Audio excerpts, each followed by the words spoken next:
Welcome to the new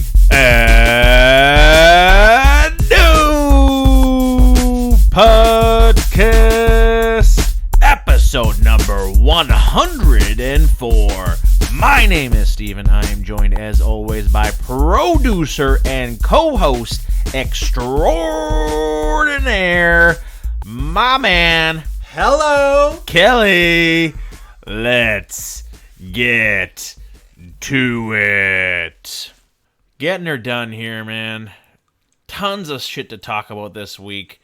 What a night of fights we had last night, Kelly. Barn burner of a UFC, and that's what you want to see for UFCs, man. I gave it an 8 out of 10. Yeah, I agree. Just because we had such great cards this year. Well, I think with the exactly that. That's a great point you make on that one, Kelly. And the other big part too is that the undercard was so many finishes. Oh yeah. You know what I mean? So then when you got that 5-rounder, even though it was a very, very close, very tight fight, when you get that 5-rounder at the end, you know what I mean? It was a bit of a letdown a little bit. You know what I mean? It was obviously two dudes absolutely went to war. We'll break that down at the end of the show, but whew, what a show we had. Break that down to the show. What was the weirdest thing? That's the last pay-per-view of the year.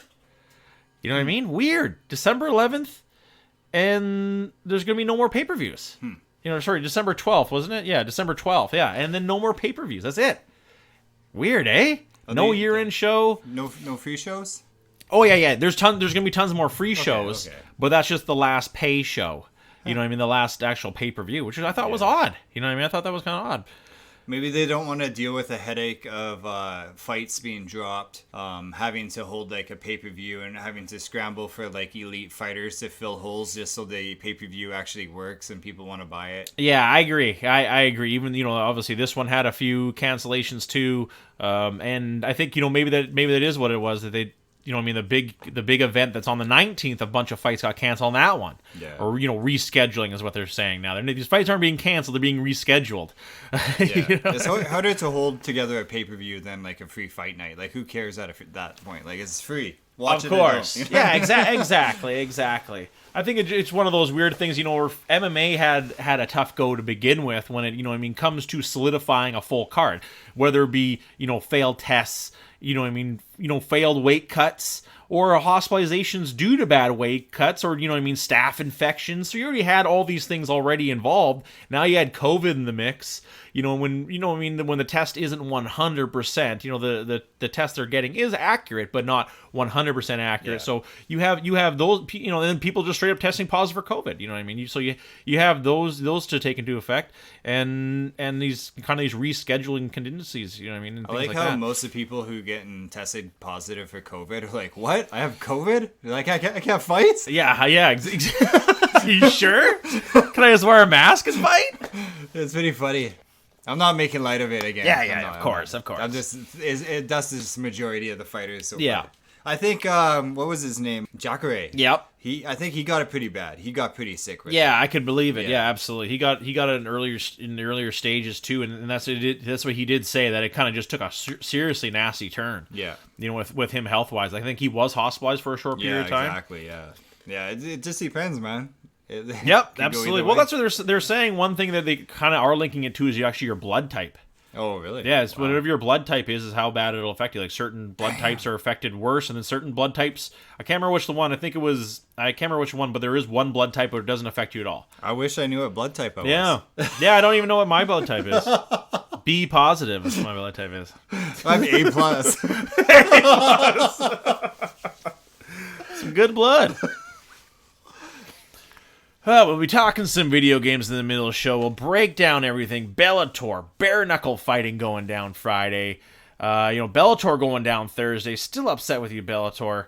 We're going to get to some reviewing the reviews of our coast to coast to coast of Tim Hortons. And we're going to talk some news. But myself had a great week and a great weekend. Worked in a bunch of video games. You know, the one thing I'm really, you got to... Times like this, I think, Kelly, you really got to be thankful for the little things in life.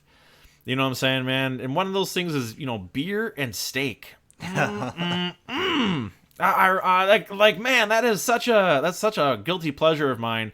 to have a couple of beers and a big ass steak that you cooked yourself to perfection, however you want it. No one to blame in the kitchen but yourself, you know what I mean? And then eating that bastard, you know what I mean? I like to use a little bit of, like a ton of butter and a little bit of garlic with my steaks, and I just find I've just been had this perfect.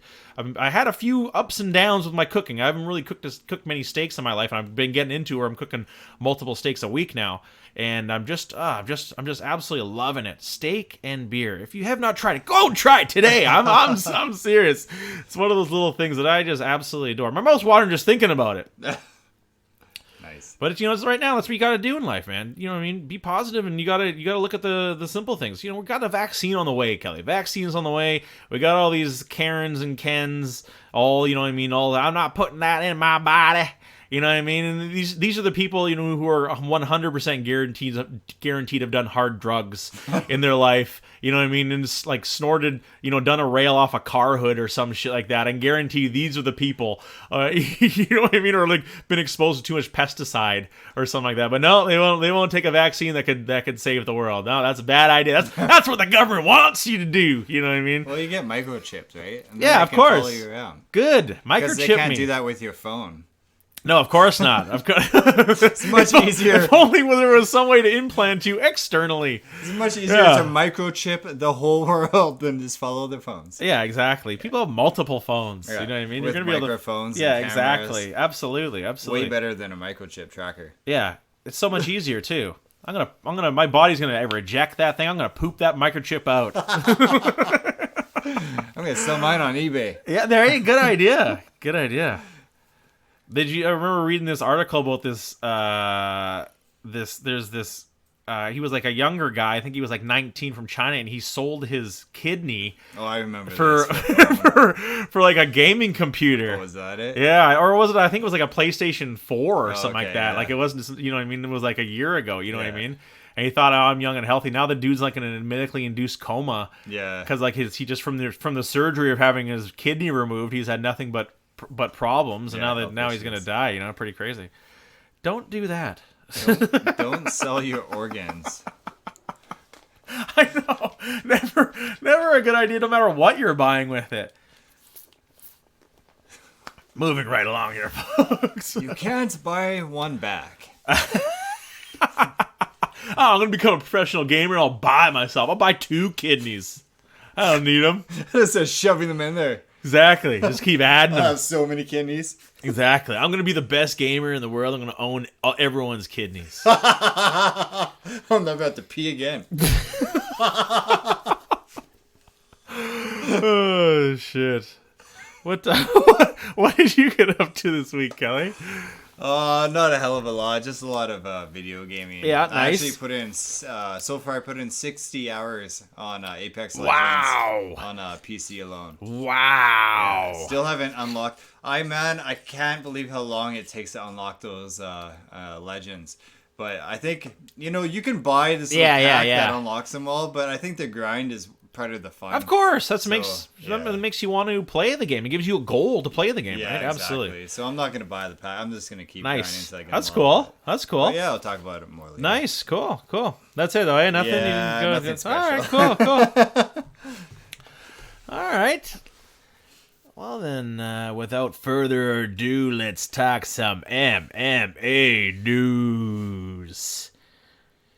I think it's got to be the biggest signing of the year, and the biggest news of the week. Kind of a slow news week when it comes to MMA. Obviously, with their year-end wrapping up, there will be a mild gap in MMA, which I think is much deserved. Where they pandemic kicked up, really MMA didn't really miss a beat, really missed a few weeks, and then that was it.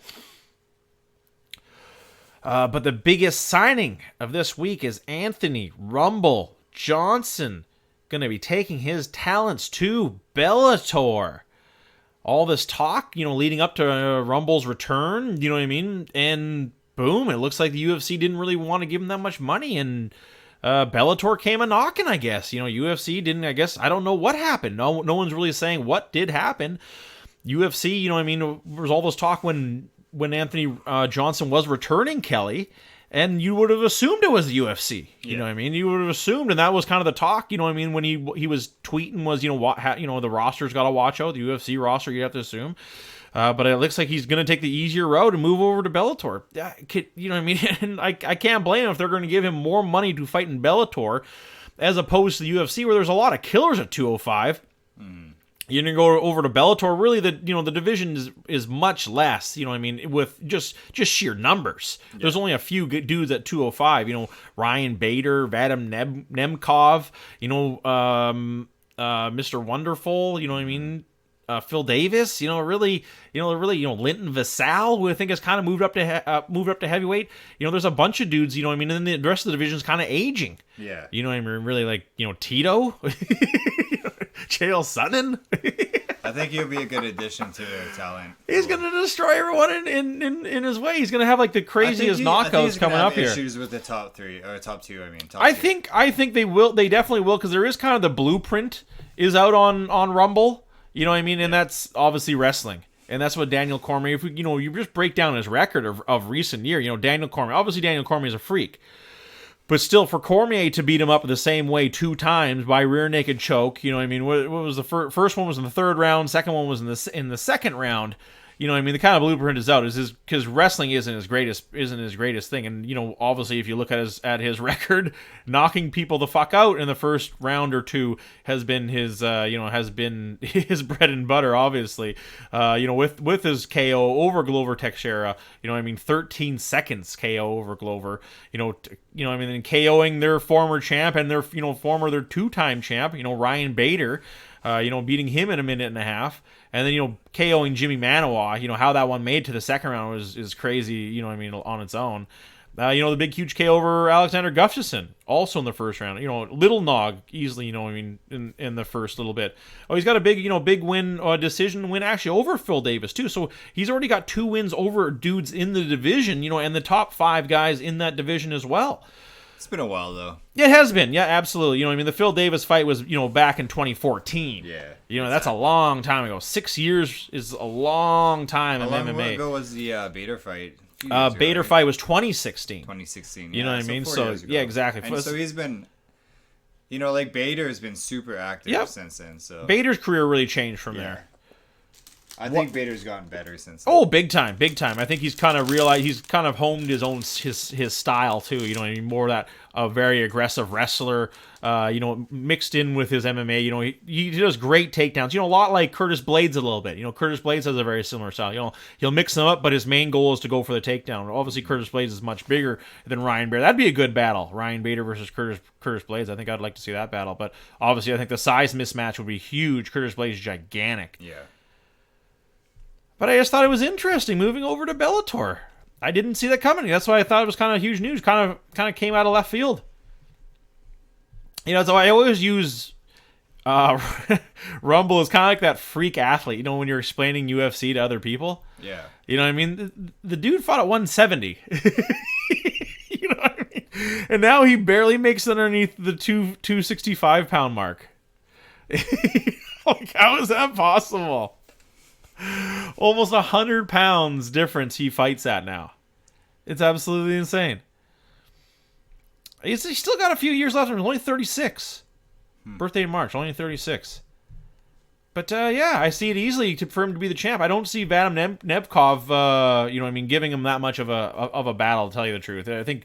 What am I talking about? He's probably gonna fight out heavyweight. What am I talking about? Yeah, heavyweight. Yeah, heavyweight. He's just gonna wreck shop in for sure. And, Bellator obviously made some cap space, with getting rid of some probably top-heavy contracts with Big Country and with Frank Mir, so the signing was probably pretty easy. Now, in other Bellator news, officially coming out and passing on Yoel Romero, Kelly. Wowzer, I never would have thought that. Bellator even saying, nah, we're not going to sign you, sorry, man. Kind of crazy. And then not only that, to officially come out and say it, not even to just keep it within in the bargaining in the boardroom, in the bargaining agreements, but straight up going to come out and say, yeah, you know what, we're not in the Yoel Romero business. Kind of crazy, and where does he go from here? The only thing that going to make sense obviously would be now ONE FC, or PFL. Yeah. But do you think this lowers his paycheck, Kelly?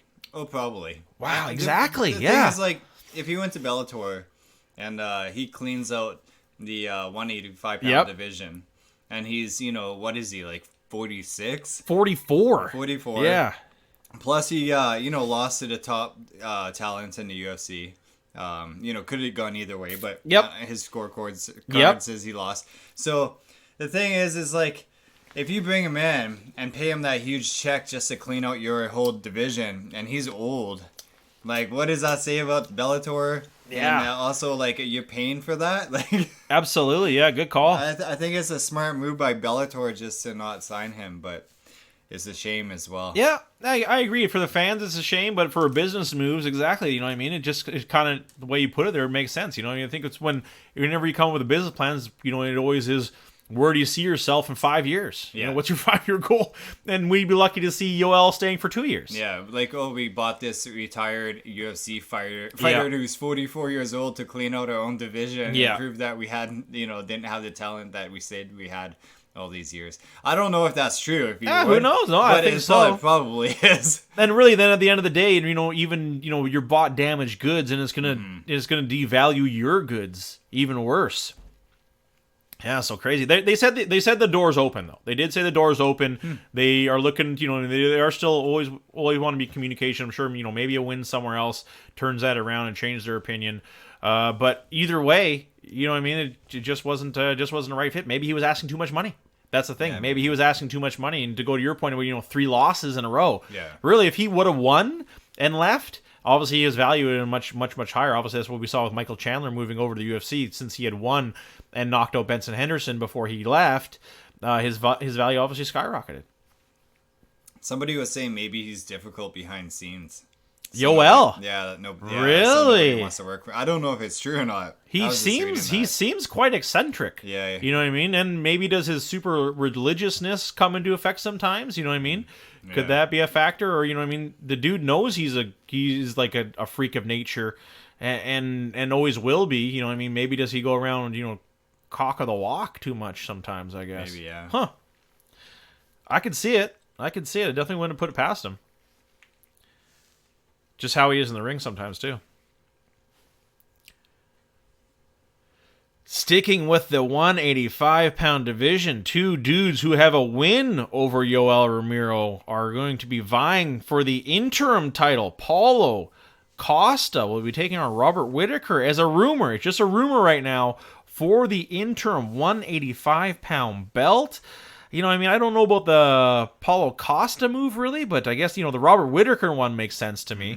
And I like the matchup. I like the match. Like I said, I can't stress enough. It's just a rumor right now. I think it's obviously there's a lot of balls in the air with obviously Israel moving over to 205, and does he get the title shot right away against Jan Blachowicz? I think obviously that is going to be a deciding factor if they officially do sign that fight, which apparently is on the table as well. I like the fight because who else is going to fight? Yeah, absolutely. Yep, 185 kind of has a lot of pieces up in the air as well right now. Obviously with Jared Cannonier losing and breaking his arm in that fight. He's obviously going to be on the shelf right now. Jack Hermanson with that huge loss. It's Marvin Vettori. Well, I think Marvin Vettori obviously is going to vie for the title. I think soon. I really like him in the ranks right now. I think he really spices up 185. He's really tough, very well rounded fighter. So I think he really spices it up right now. But still, he's quite lowly ranked, right? I don't even think he's in the top 10. Really, so so then you bring that guy involved into the mix. He can't fight for the belt just yet, or even close to the belt yet. He still needs another top 10 fighter before he can move up. Still, no matter how good his showings were, and obviously with the X of Jack Hermanson, it kind of leaves the 185 up. Darren Till's obviously in that mix. Khamzat Chimaev is obviously in that mix.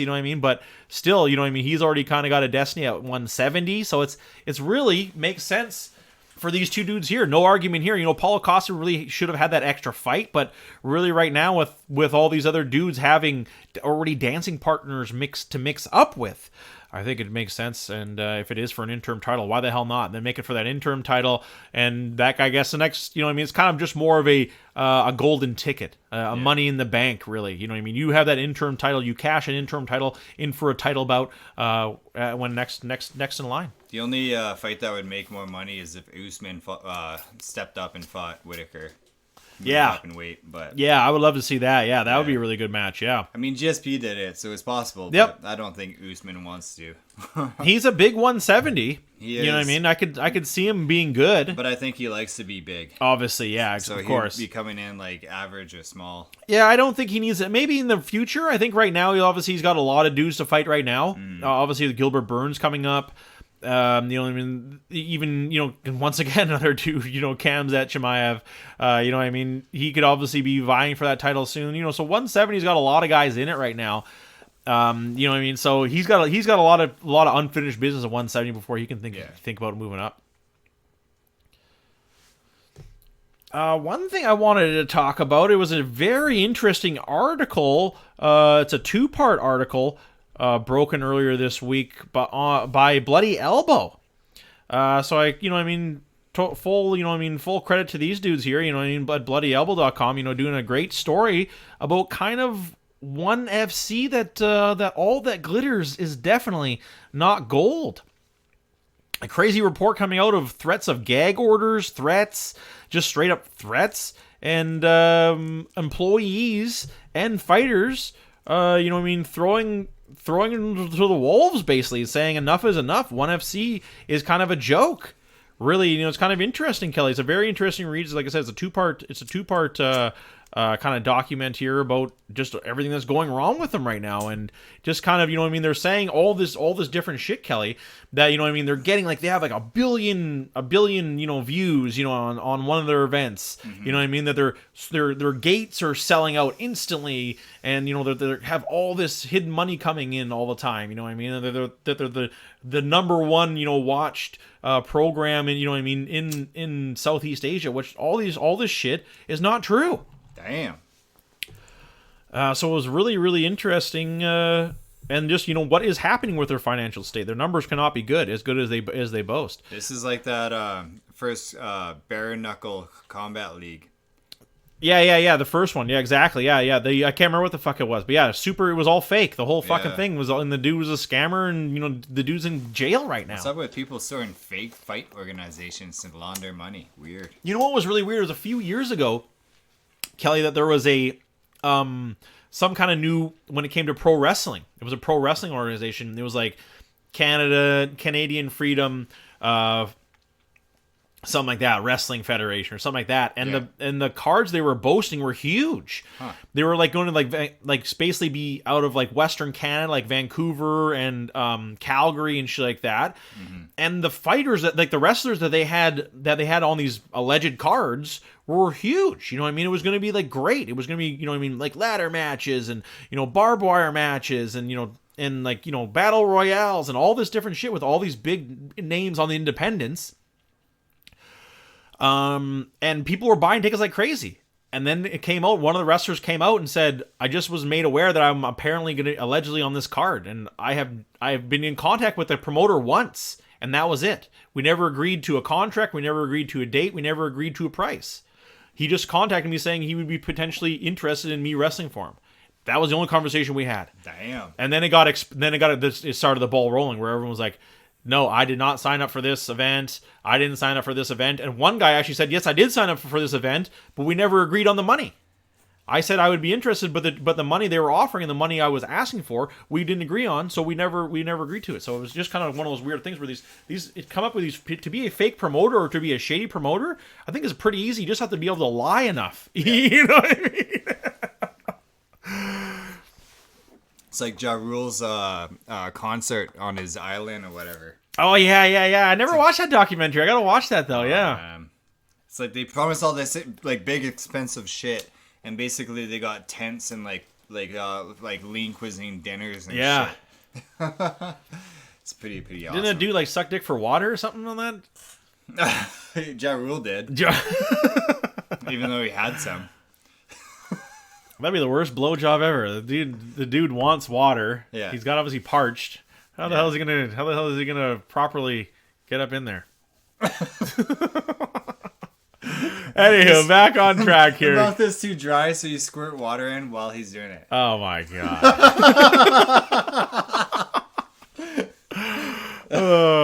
Back to 1FC here, Kelly. Oh man, laughing too hard.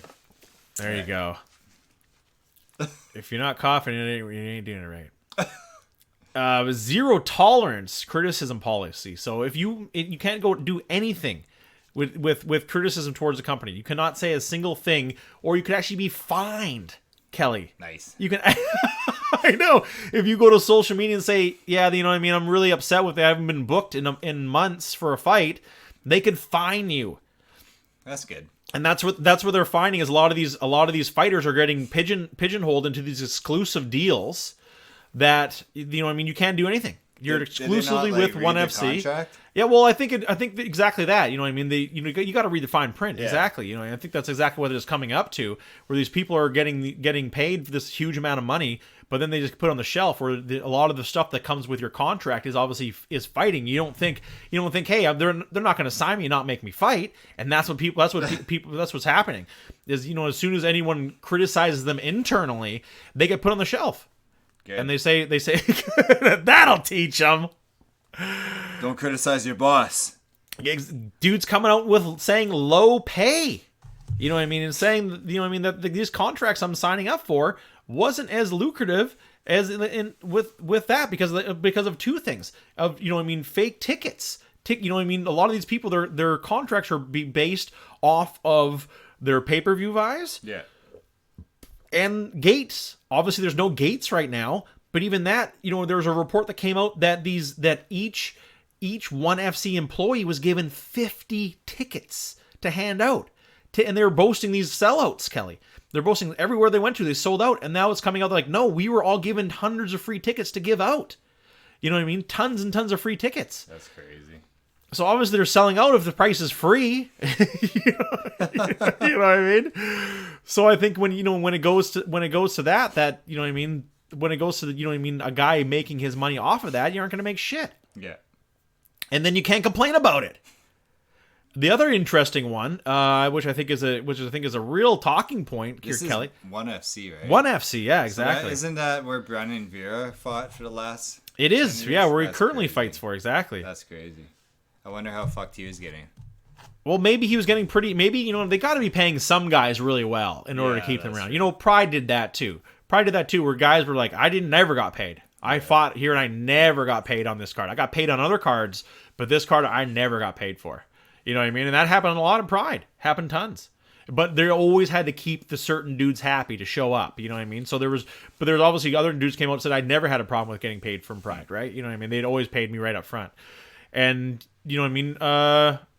With this one here, drug testing. Some guys coming out saying we have never been drug tested once. Just like Pride. Just like exactly like Pride. No, they didn't. They not only did they not drug test me, they injected me with drugs. Wait, did Pride just start up a new organization called 1FC? Hold on a second here. I'm seeing some similarities.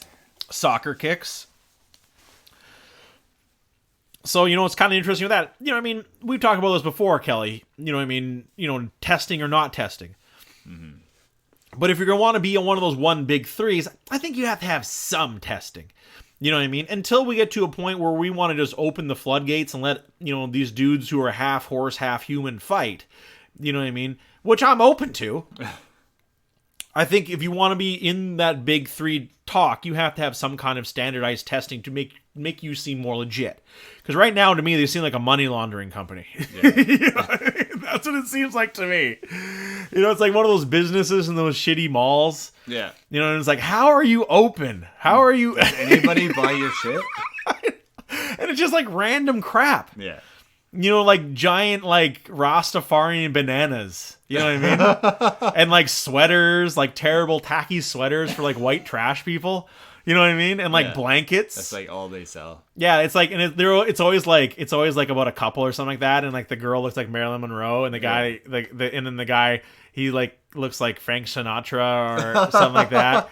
But they all have like face tattoos, and then they like say like, you know what I mean, like mess with her and you'll be 6 feet under, or something stupid like that. You know what I mean? Yeah. How are those stores even open? Who's going in and buying that trash? Nobody. And it's like you're selling these. And there's always like these sales. It's like a sweater for $50, a shirt for $20. How are you even paying the rent? Yeah. You know what I mean? With selling a T-shirt for $20, or like a sunglass booth, and it's like $5 to $10, and it's like you walk by and the guy's always like, "Hey, sir, do you need a pair of sunglasses? Do you use sunglasses?" It's like, no, never have. I just squint. It's called squinting, you idiot. Oh shit. You know, here's a good invention for you people out there. Contacts lenses that change to dark in the light, huh?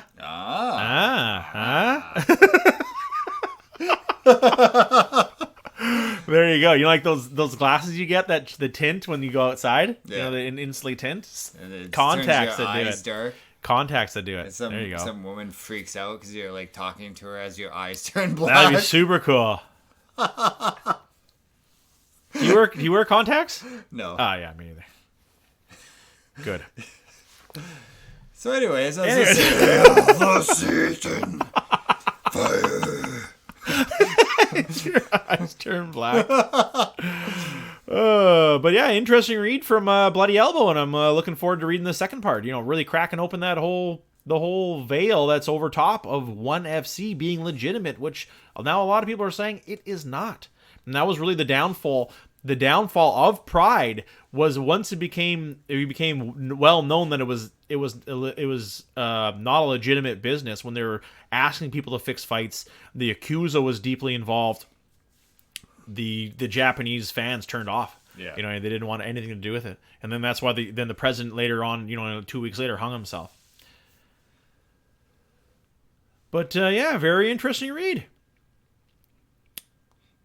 Imagine going from like the president of a fight organization to hanging yourself. Yeah. Whew. God dang. God dang. He obviously knew too much. Do you think he hung himself, or do you think it was like a Jeffrey Epstein type thing? Well, maybe. Yeah, exactly. I don't know. Yeah, I could see both. I could easily see it both ways. You know what I mean? If he was going to have no choice to talk, and the Yakuza just killed him. Yeah. I could totally see that. And made it look like a suicide. Very interesting point, Kelly. He was ashamed. Yeah, but you know, that is the thing about Japanese culture is suicides are very common. You know what I mean? As soon as you know what I mean, as soon as you bring dishonor, you know what I mean. A lot of people, that's what they do, right? You know what I mean? You hear about like college students fail a test and they just kill themselves. Dang. Can't retake it?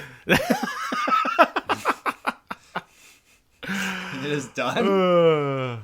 That's it. Yeah, exactly. They brought dishonor to their family. Damn. That's crazy, man. I was talking about Japanese stuff last week. Anyways, what'd you get up to working out this weekend, man? What did you hit any milestones when it came to benching or squatting? Not really. Yeah? I think, the biggest thing about like working out with me is I only want to do it like maybe one day of the week. Yeah. But I just push myself, to do like at least like 3 or 4 days a week. Right. Just because like fucking like there's no way to progress otherwise. And I always make up excuses in my head. Of course, too. everyone does. I'm like, oh, I'm tired now. I'm sore, this and that. But, there's a difference between like being like sore and like not being able to work out. Like, of course. If you're just like tired, sore from the day, it's a huge difference. You're not injured, right? You're not going to progress any injury. You just may not be able to push as much weight. But yeah, like a lot of it's just trying to motivate myself. And, of course. And, a lot of it's just using music. Oh. Yeah, I agree on that. I agree with you on that. Music has always helped me for working out. You know what I mean? Especially, if you absolutely like, running the treadmill, which is I think is like the worst thing you can do without entertainment. Yeah, you know what exactly, I mean? man. That's absolutely the worst. You know what I mean? If you don't have at least music or something to watch or something, you know what I mean? It's the absolute worst. You know what I mean? It's so boring. It was funny. I took a course this week because Kelly, and the guy was like a former bodybuilder. So kind of make an example, he had was trying to like say like all these different things about working out. You know what I mean? Like that you need this point, and this point, and this point. You know what I mean? Like fats are this much carbs. You know what I mean? You know what I mean? This is this. You know what I mean? This is this much carbs and this is this much carbs, you know, shit like that, you know. So, you know, what's the best strategy to go with? You know, at first I was like, oh no, is this guy trying to sell us something? You know, but he just was making him know. He just was making a teaching point about teaching, you know what I mean? Yeah. And I was like, you know what? I have never, he's like asking me a question about working out. And I'm like, man, I have never worked out or watched calories in my life. That's hilarious. I'm like, you're asking the wrong person. I have no clue at all when it comes to like working out math. You know what I mean? Yeah. No, it's to me, like, so many people will give you pointers of this workout, that workout. To me, it's always just like whatever workout you'll do. Like, it doesn't matter. Like, if you got a whole workout plan, you're like, oh, you know, I'm gonna do this, and this, and hate every single minute of it, and just stop doing it. There's no point if you setting yourself up for a disaster. Yeah, man. It's whatever you'll do, whatever makes, you know, like some people just like running, and that's fine. Like if at least you're gonna run, right? And at certain points you're not gonna want to run, but you gotta push yourself. Otherwise you're not gonna progress, or you're gonna like lose muscle. You're not gonna maintain. So, you know, it's all about like just getting in those reps and just doing whatever, you know, whatever you makes you, I don't know, whatever motivates you. Like to me, it's just watching the numbers go up on the absolutely, good point, you know, on the weight. But I haven't like really moved anything up in a while, just because you know, I am a little bit older now, and I have been getting little aches and pains. I got a cold snap right now too. That's why as I get older, that's why I realize like I can really you know, they always say like, you know, we make fun of these old guys when I was younger, you know, like, oh, you're really feeling your knees today, eh? You know what I mean? And I'm like, fuck, I feel in my knee today. My knee's really not feeling it today. Damn cold. You know? I'm like, damn it, I'm old. But that's the thing too. It's like one of those aches and pains is like like an excuse someone will give themselves. But that shit's not gonna get any worse or better with working out. Like that it's there. The damage is done, and that's why you feel a little bit of nerve pain or whatever it is. If you work out and strengthen the muscle around the joint, and then you know, do that work, and it's gonna get maybe even better for sure. Worse, absolutely, right? Yeah, absolutely. You know, that's like what physiotherapists will tell you. You damage a spot, you want to strengthen the muscles around that area just so it's better supportive. So you don't get all the tense muscles around it and start feeling all that pain. Stretching is super important too. That's what I was gonna say. Yeah, stretching. I always felt like when you stretch, like my knee, when my knee's really bad, if I just start stretching it, it gets way better. And then exactly that, I'm strengthening the muscle around it. Yeah, exactly. So, yeah, man, it's just I haven't really hit any. Oh, okay, that's cool. Whatever, you know, take a break, you know, every once in a while too. You know what I mean? Then you get back to it. You know, love it. You know what I mean? That's why I feel very similar about, you know, when you know, about just like drumming, simply, you know, just putting in some drumming practice in. You know what I mean? You know what I mean? It's kind of almost like he was like, I didn't, you know, my stomach's not feeling so good of what I ate. You know what I mean? Or you just come up with the easiest excuses sometimes. Yeah, exactly. You know, and really all it takes, you know, 15, 20 minutes really, you know, is all you really have to do. You know what I mean? To keep it up. You know, obviously doing more is okay, but you know what I mean? Obviously, you get 15, 20 minutes of light stuff in, it still counts. Yeah, exactly. And I find like if you do lift and you do injure yourself while lifting, or not necessarily injure yourself, but feel like a pain, stop what you're doing immediately. Don't push through it like a man. Stop what you're doing immediately. Wait like, I don't know, like 5 minutes. You know, stretch it out. See how you feel. Try to lift the weight again. Sometimes the pain will be gone. Like maybe you just pulled something and during that lift, and it's just as it goes away. It happens to me all the time. I've seen so many people just stop working out because of it, and they're like, you know, you mess up a whole workout when you could have got one in just because you felt a little bit of something. I don't know. That's just me. But if you lift it again and you feel that pain, just stop. You know, like wait a few days. Yeah, that'd be my advice. That's what I do, anyways. Good advice, man. Good advice. But never push through it, because that's what I do with my knee, and my knee's fucked for life. Big time. Alrighty. Well done, Kelly. That's good, very informative workout information, my man. Love it. Let's do it. Back by popular demand, reviewing the reviews. Sticking with our coast to coast to coast here of Tim Hortons across this great land of these shitty restaurants.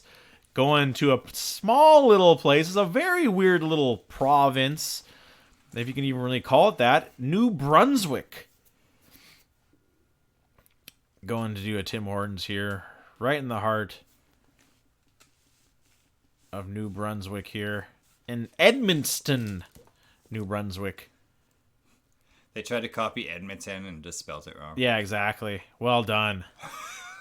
Now, they're kind of a weird province for even us over here on the West Coast, because they're basically like Quebec, where most of the majority of the people there speak French, but they're not as douchey as Quebecers are towards people who speak English. They're more amalgamated, more together. This one's kind of weird because it's like all the Tim Hortons are in here. It's a very small province. All the Tim Hortons are kind of locally centralized, so the place isn't very big. There's still a ton there, but most of them are like half gas stations too. That's how backwaters this place is. Well, we have a few of those, of course, but not all. But it is like a normal ass. It's like a normal ass Tim Hortons though inside these gas stations. You know, the Tim Hortons we have, some of them aren't those normal Tim Hortons. They're like just kind of one you get coffee from. Donut, yeah, exactly.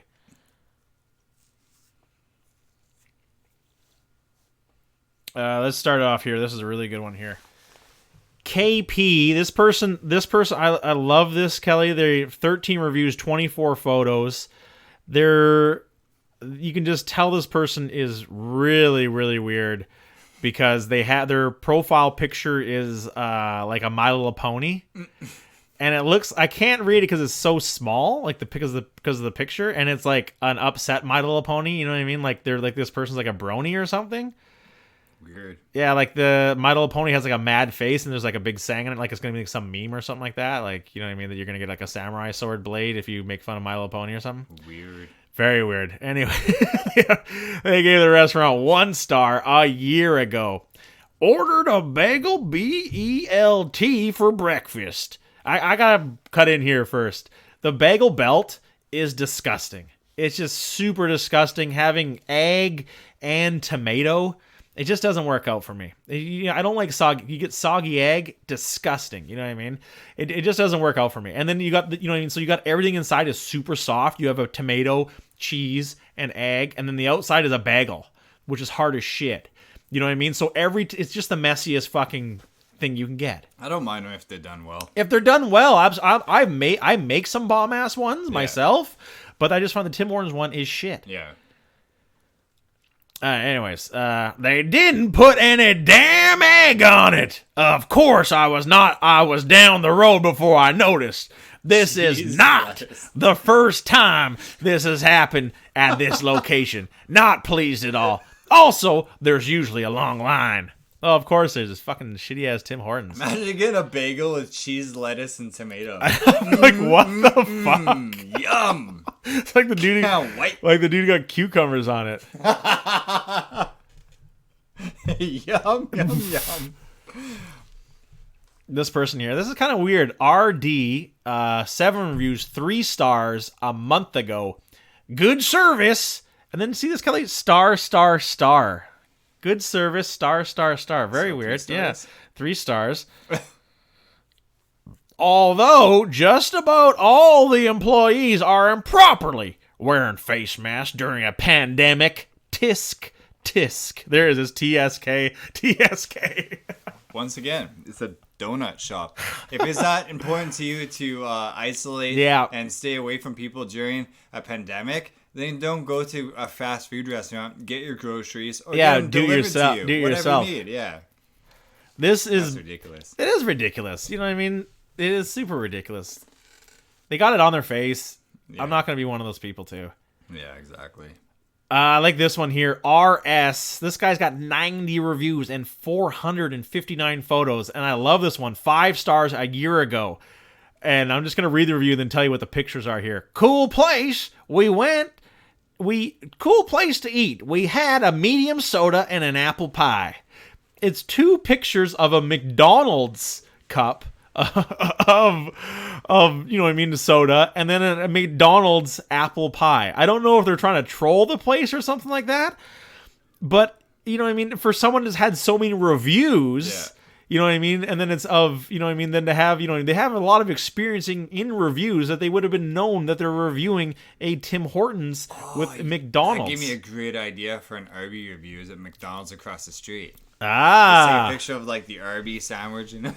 There you go. It was the best McDonald's I've had it in a long time. Damn you, Kelly! Now I want Arby's. Oh man, you need to work out an autograph. I know. No, that would be the funniest. That would you're onto something with Kelly. Like they, you know, went to McDonald's, had an awesome roast beef sandwich. Looks like they changed the sign up a little bit though. Too. Whole menu's interesting. Better. Whole menu is better.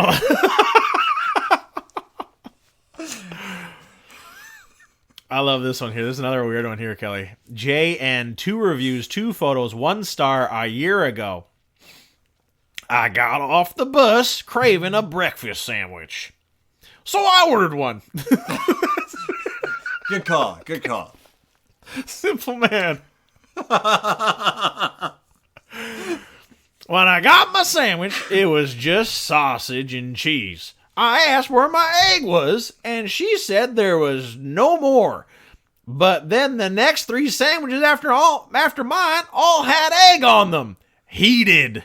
Maybe she just meant there was no more eggs, and that's why the last guy didn't get egg on his, but they just don't tell people. What? It's like, oh, we're out of eggs, but we're just not going to tell anybody. Exactly. Yeah, just keep ordering them. Is your BLT? No egg. I'm not going to tell you. You know, that's what they usually do. You know, it's like, oh, there's no egg. Is that okay? You know, I'm like, no. It's like, what would you supplement it with? Lettuce? Yeah, cucumbers. Still, though, how did he know the other 3 sandwiches after his had egg? Did he, like, ask the people in line? Like, here this dude, I'm setting the scenario here for you. Just picture in your mind, if you will.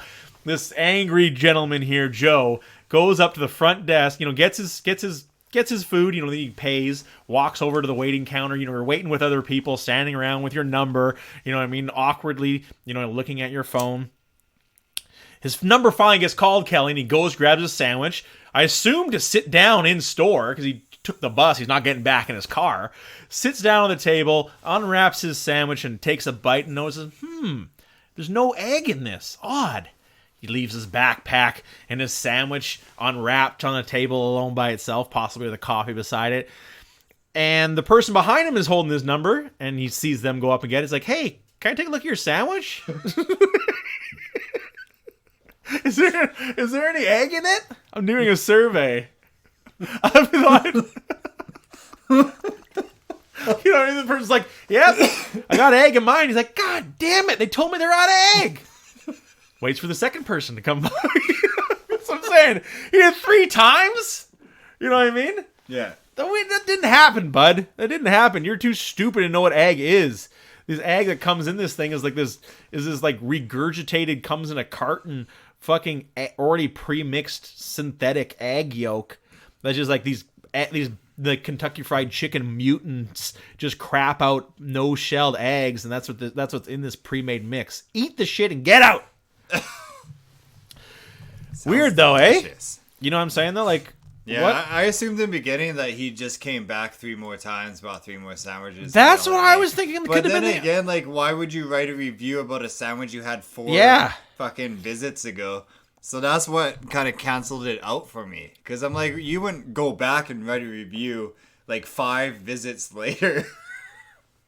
Well, that's what he says. The next 3 sandwiches after mine all had egg on them. Yeah, so he is talking about the same So how day. weird is like, that, though? Is so exactly. Weird, yeah. How weird is that? He's like pointing at the sandwiches. Ha ha! Egg! If someone's going to come to me and say, hey, is there egg in your sandwich? I'd be like, get the fuck away from me, you psycho. Of course there's fucking egg. I got fucking an egg sandwich. The egg sandwich. I don't know what that was. Oh, my God. It's so good on so many levels. Like you said, exactly. Like they wouldn't have said, "Oh, we're out of egg. Is that okay?"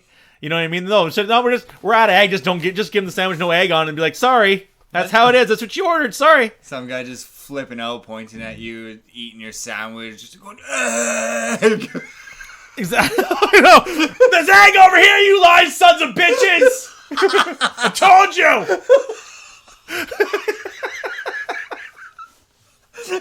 You know what I mean? Or like people are like sitting on their table. Excuse me, did you happen to get egg on your sandwich?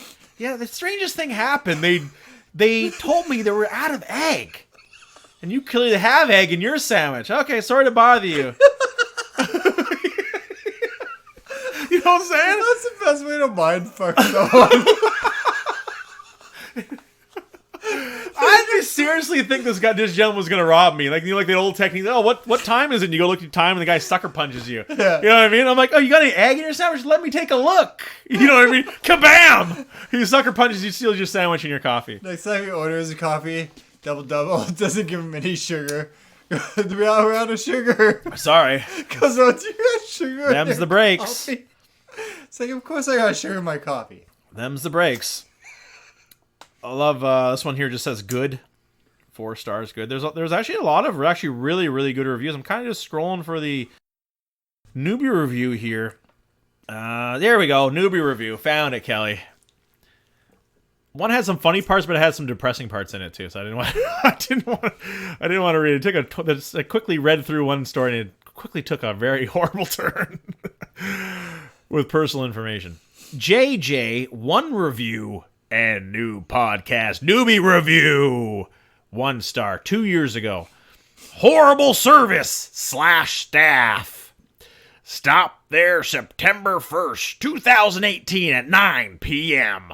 My kids got 2 strawberry banana smoothies and were up all night violently puking as the result of sour milk.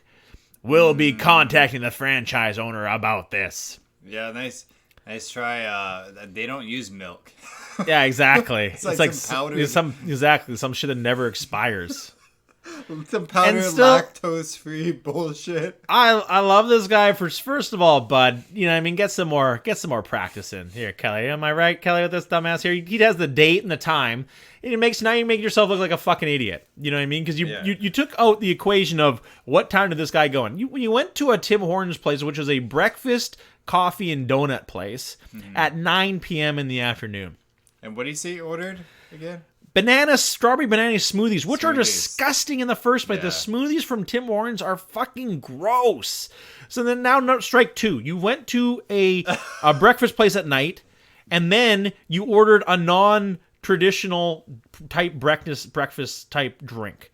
They're gross. If you had them once, they're disgusting. You thought they used fucking chemicals and the rest of this shit. This thing is fucking straight disgusting flavor chemical. It tastes gross. Like it tastes off. Yeah. You know what I mean?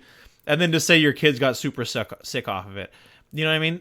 Why the fuck did you give your kids this shit? I blame you, bud. You're gonna give your kids some super sugary fucking drink right before bedtime. Do you remember those unicorn fraps that Starbucks? Yeah, I remember those. Those were nasty, dude. I can believe it. I tried one. It was like sour because they use like sour shit in it too. It was just I don't even know. There's no coffee in it. It's all just like weird sour milk, like sugar flavor. It's nasty. It was so gross, man. I don't know why I tried it. Everyone's like posting the pictures of it. I'm like, fuck yeah, I'll just try it. Yeah, of course. Everyone. That's what everyone. No. Everyone. I don't go to Starbucks, and I wanted to try it. Yeah. You know what I mean? It looked like it would have been good, but I'm glad you were the guinea pig and bit the bull on that one. Dude. Gonna round it off with one more here. Just a simple, silly one of someone being a prick. Where is it here? Here it is. LS 6 reviews, 1 star. 2 years ago. 1 girl at the cash, 3 at the drive-thru, including the manager who was too busy making sure the napkins dispenser was okay. Nobody to help. The only one really working. Very slow. What? Well done. Well, very poorly worded, New Brunswick.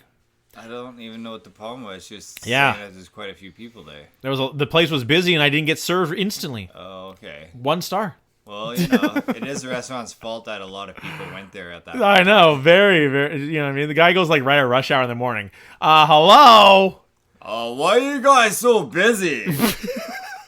One person reviewed a well-known coffee chain and always a busy place. Thanks. What a thorough Can't review. you kick half these people out to serve me faster? I'm not a narcissist.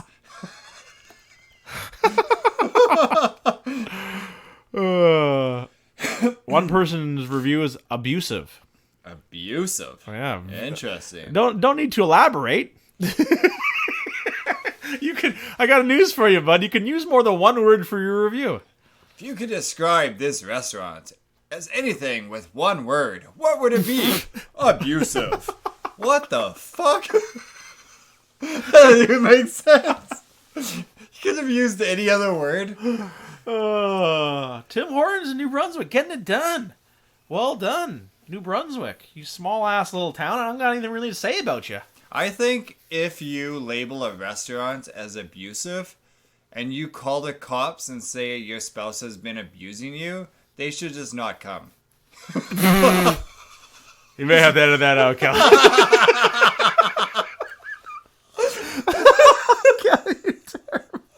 Because if a restaurant's abusive, then what did you say to my husband? He didn't cook sometimes?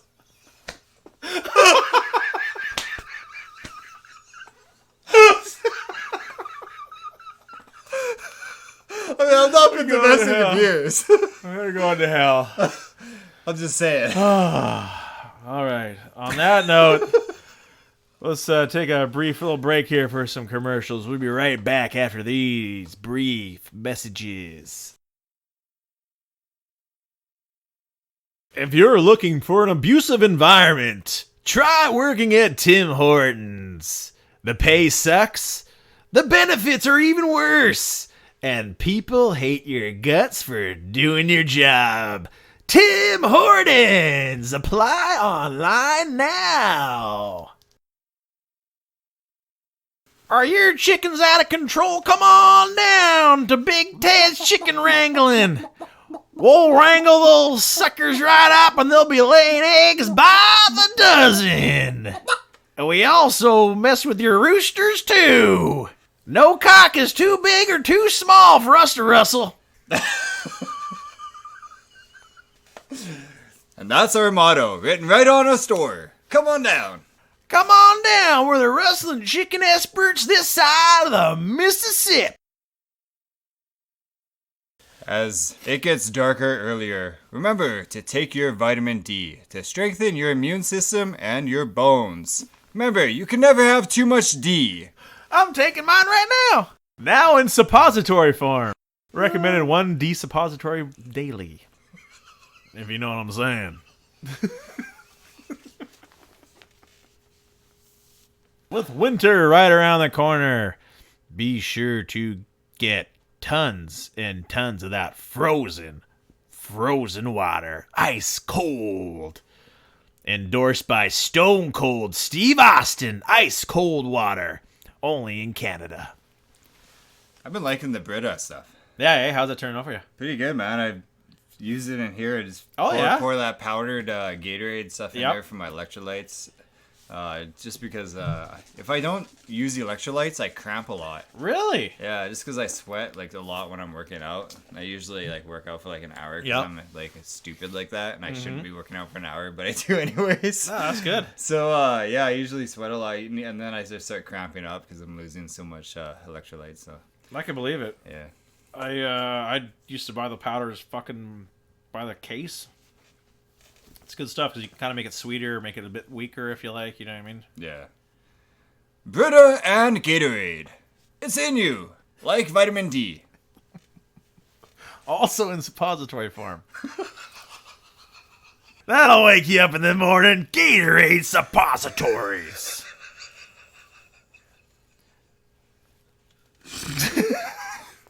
All right, let's get back on track here.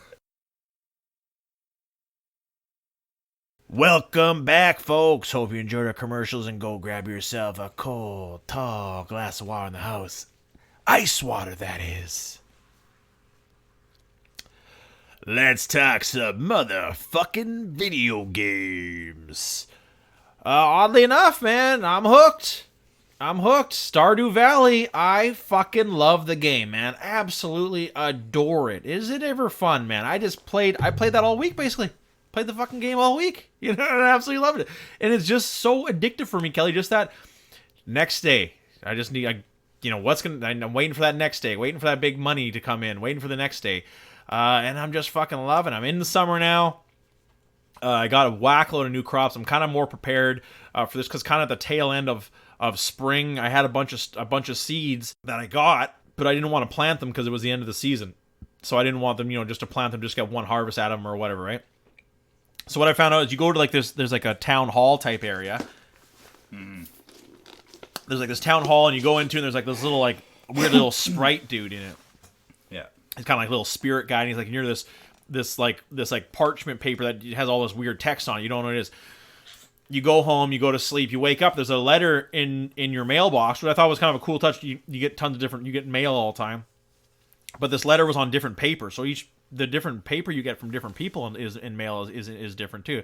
And it was from this wizard ass dude. So I'm like, okay, cool. Some wizard guy. He sent me a letter saying, "Hey, I know you've been rooting around the old city hall. Come to my tower and we'll talk about it." And he's like, he shows off his like crazy powers, and he deciphers the text, and now it's these little missions, these little side missions, like kind of like these achievement missions I can do. So some are foraging, some are fishing, some are straight up you collect certain seasonal items in, and you cash them in, and you get crazy ass prizes. So that's what I've kind of realized. In order to make it far in this game, you got to do these different little missions. You get a ton of seeds. Like for one mission, I got 30 packets of seeds for free. Damn. So that was huge. You know what I mean? So I planted all those. So now I have this huge bumper crop of shit coming in. I got extra scarecrows because the damn crows come in. They come and eat your damn food. So I got extra scarecrows. I don't know if I talked about getting a dog. I don't know if I talked about getting a dog on the last episode. I got my dog, which is kind of cool. I call him Mr. Miyagi, and he's cool. He just kind of runs around and barks, and you just pet him and shit like that. But the thing I was saving up for is saving up for the new for a chicken coop. So it's kind of like a barn / multi-purpose chicken coop. I'm sure it's something you build on top of it. I start with a chicken coop, then I upgrade it to have cows and shit like that. So I'm pretty close to that. I almost have $4,000. I got all the materials for it. And like I said about it before, just the minor details in this game are just absolutely flawless, Kelly. Absolutely fucking flawless in this game. So now it's kind of weird. Like I have there's these summer storms that happen, and fucking lightning came down and hit my goddamn vegetables and busted up a bunch of them. Damn, I hate when that happens. I know. But there was it's like I can hear like a voice in the wind. So it's kind of, I wonder what that has to do with it. So, kind of interested to see what happens with that. There was an earthquake too that happened, and it kind of opened up this new area to like kind of like this hot springs type area. So that was kind of interesting too. And I'm starting to hit on girls now, give them flowers and crap like that. Kind of just know that stuff and get tons and tons of get all the shit to to sell, to make food, and to just really get that dough rolling with selling vegetables and crap like that. Planting trees and stuff like that. That's a really, really nice little thing. But as you level up as well, you kind of level up, Kelly. It's kind of like you have an invisible experience bar too. Almost, it's more like, I think it counts like everything involved. That's what's even crazy about the game too. Like how you level up. I think it takes a bunch of things in effect, like eating stuff, picking stuff up, walking, using different items, whether it be your sai, your hoe, your axe, or even your watering can. You get these different weird level ups every time you go to sleep and you wake up, and then they also progress for your actual main level too, which I don't know. There's no bar or anything like that, so I don't even know how what exactly is going on with it. But as you progress with those levels, you unlock certain more crafting items, and also proficiencies with certain items as well. So just these little things, and just how I always love these games, and how complex it is. It seems like it's simple and just like a fun little kids game, but it's actually quite complex and actually has a ton of depth to it. And that's what Stardew Valley really is. That's why I really can't wait. Now my kids are all obsessed with it, because it's hilarious, because my kids will see me playing it, and then they'll be fighting to be the next person to play on the Xbox to actually be able to play the game and work on their farms. And it was kind of fun because we all made 3 different areas where I'm in the river area, and my daughter, what she's been playing, she's on like the Highlands area, and she picked a cat rather than a dog. She picked a cat, so she has a cat actually running around her farm and shit like that. So I'm interested to see where the game goes, and that's what I keep saying.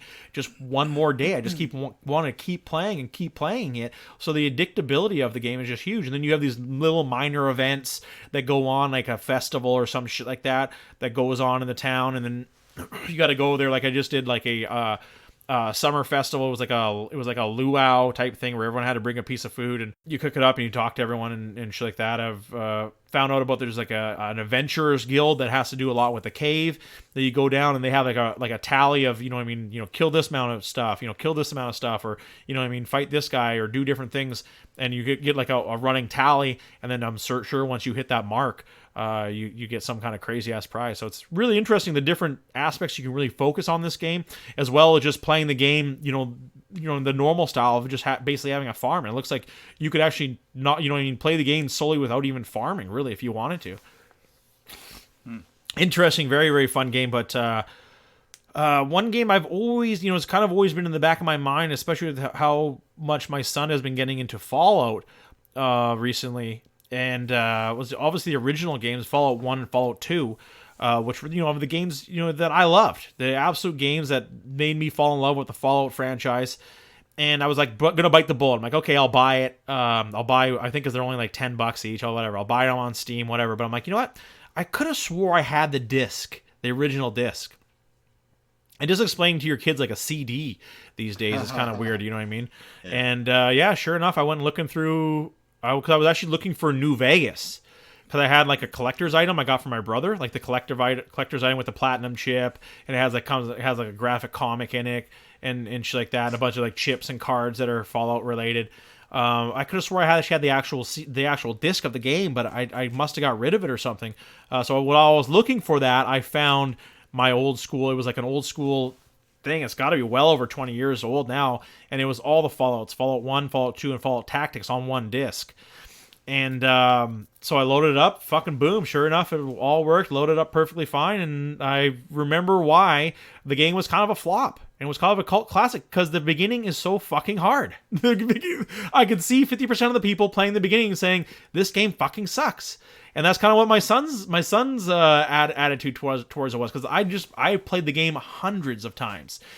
And that beginning trial you have to go through in Fallout 2 was so hard, and especially if you knew nothing about the game. No way to navigate the buttons, no way to navigate how to work the mouse, no way to navigate your skills and your Pip-Boy shit. You'd be like, what the fuck is this game? You know what I mean? And even though I made it through, I basically died right afterwards, because like when you make it through the trials is all physical. You're a tribesman, the descendant of the first Vault Dweller in the first game. The Vault Dweller returns home with the water chip, and to save his vault, only to be cast out back into the wastelands, just because the overseer would have thought, you would have encourage a younger generation to do the same and to be adventurers. So to rather that you cast you out, you end up starting a new society, and you are apparently the one of the direct descendants of this original Vault Dweller, in the future. And Fallout 2 is my most favorite game of all time, bar none. Fallout 2 is my most favorite game, but I definitely got to wrap my head back around it, because because when you first start off, you could start off as a physical dude, like a dude who does melee, and you'll get through the first trials great. You'll bust the shit out of the first trials, but later on in the game, obviously being melee isn't the best, because you're coming up against dudes with miniguns and power armor. So I went with a perceptive shooter with a little bit of strength, mostly perception, and it's not great for the beginning, obviously, because you don't have a gun. You're a tribesman. You know what I mean? You don't have a gun. You know what I mean? So getting through that first initial spot, I got a little bit too cocky when battled some plants. I lost some damn gigantic radiated Venus flytrap. So at least I saved. I know my Fallout very well, and it'll be something ingrained into my mind forever. And playing through it, just kind of walking through my son. Fortunately, once I made it past the trials, he's like, yeah, I don't think I'm going to want to play it, Dad. So Fallout 2, man, what a great game. In my retro tour, playing Diablo 2 and now moving over to Fallout 2. these old school PC games, just absolutely loving it. You know what I mean? I honestly, either between Stardew Valley, which is also a classic style of a game, and playing Fallout 2, just kind of with this little trip I'm going on right now before, I get the new system and, download, probably, arguably what's going to be the new biggest game, obviously with Cyberpunk 2077, which I've seen some of the shit on it. Everyone's absolutely loving it. Everyone's saying it's absolutely flawless. Obviously, the biggest thing right now is the memes that are going around about your dick size on it. And you've been reading that people are saying it's flawless. Yeah, have you been reading people saying otherwise? Tons of bugs. Really? Oh, really? Yeah. Okay, let's hear it. I haven't read. My disclaimer is I haven't read a lot about it. Yeah. I haven't delved deep into it. I read that it was pretty riddled with bugs, and the the PS4 and the Xbox One version are virtually broken. Wow. Apparently, even one of the developers was saying that it should have never been released for the last gen consoles. Yeah, that's always a hard bit. You know what I mean? Yeah. So, and then on the new consoles, apparently it looks pretty good, but yeah, just lots of bugs. Huh. They're still fixing the bugs and everything, but yeah, apparently. Once again, we see a game get rushed out. You know what I mean? They said the problem with them was they came out saying there won't be any more delays, and then there was another delay instantly. So no one was saying this game has to come out. People would much rather have a game that works rather than a game be there and have apparently problems. It's completable and everything, but the bugs are more hats disappear, clothing will just disappear and weird, all this stuff, and I don't know, just it's just weird bugs, but you could still do the whole story with all the bugs that are in it right now. Okay. So but and then now they're just trying to slowly start fixing those bugs. It's just too bad they couldn't have done it beforehand, because I feel it's one of those games that you just buy and that's it. So they're going to lose interest in that game at some point and move on to the next one, and it's still going to be riddled with bugs. Well, I think the perfect example of that, Kelly, is the stupidness of none of these new systems being available. And it's, like you said, it's basically unplayable on the old systems. Yeah. So now this game is going to sit on the shelf without people actually playing it, discovering these bugs again, and being able to help the development in the game. It's going to have such a slow rollout. Mm-hmm. Because of the access that people have to this game. There's little memes and videos online of just the gameplay trailer and then them inside actually playing on a PS4 and how shitty it looks. Really? Yeah.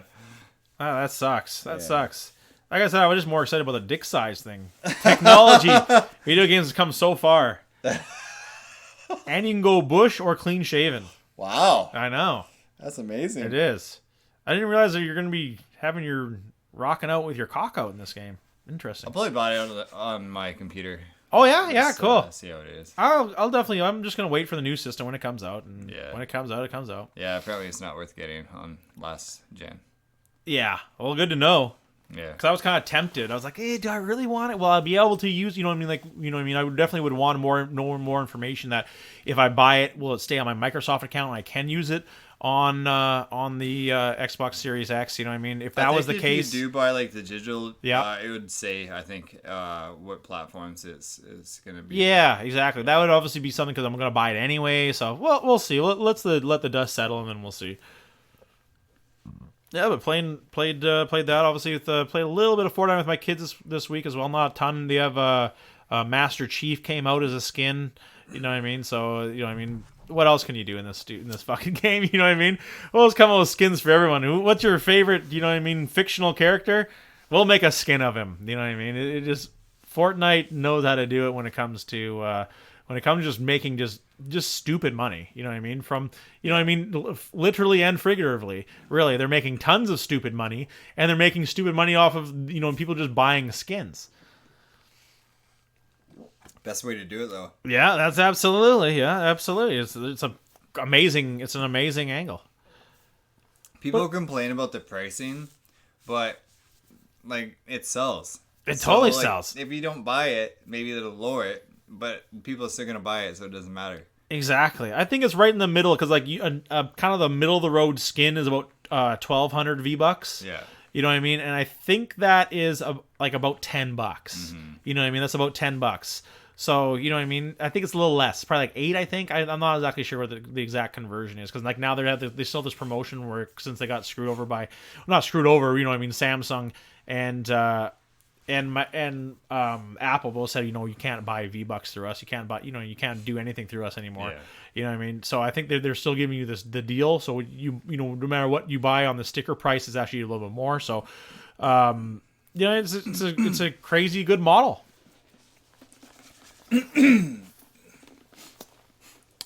What about you, man? What video games you get this week?